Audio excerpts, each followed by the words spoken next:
দর্শক, নিউ ইয়র্কে আছেন সহকর্মী মাহফুজ মিশু। সরাসরি যুক্ত হচ্ছি তার সাথে। মিশু, জাতিসংঘ সফরের তৃতীয় দিনে টেকসই উন্নয়ন বিষয়ক দ্বিবার্ষিক সম্মেলনে কথা বলেছেন প্রধান উপদেষ্টা ডক্টর মোহাম্মদ ইউনূস। সেখানে মূলত তিনি কি বলেছেন?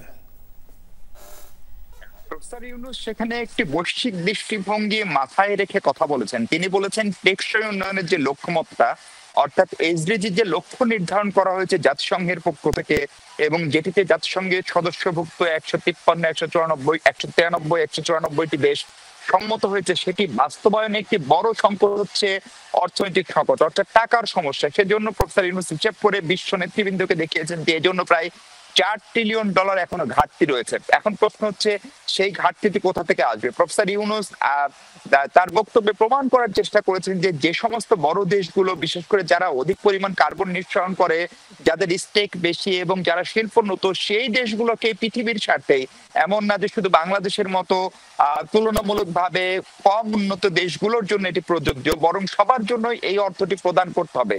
তিনি সেই তাগিদটি দিয়েছেন, সেটির জন্য সবাইকে এগিয়ে আসার আহ্বান জানিয়েছেন। প্রফেসর ইউনূস স্পষ্ট করে বলেছেন, দারিদ্র কারোর জন্য অভিশাপ হতে পারে না। তিনি উদাহরণ দিয়েছেন যে একজন কৃষক বা একজন শ্রমিক, তিনি যদি দরিদ্র ঘরে জন্ম নেন, এটা তার জন্য কোনোভাবে অভিশাপ বা এটা তার দুর্ভাগ্যের কোনো কারণ হতে পারে না, বরং তিনি যেন যে কোনো ধরনের প্রতিযোগিতামূলক পরিবেশ পরিস্থিতি পান এবং তিনি যদি তার জীবনটাকে গঠন করতে পারেন, এটা ব্যক্তি থেকে শুরু করে সমাজ কিংবা রাষ্ট্রের ক্ষেত্রে এই কথাটি প্রযোজ্য। প্রফেসর ইউনূস সেই ঘটনাটি উল্লেখ করেছেন এবং সেখানে তিনি স্পষ্ট করে বলেছেন যে এই টেকসই উন্নয়ন লক্ষ্যমাত্রা যদি অর্জন না করা যায়, তাহলে এর ফলে কিন্তু সারা পৃথিবী নানা ধরনের বিপর্যয়ের মুখে পড়বে, যার অনেক কিছু এখনই দৃশ্যমান হচ্ছে। রাব্বি।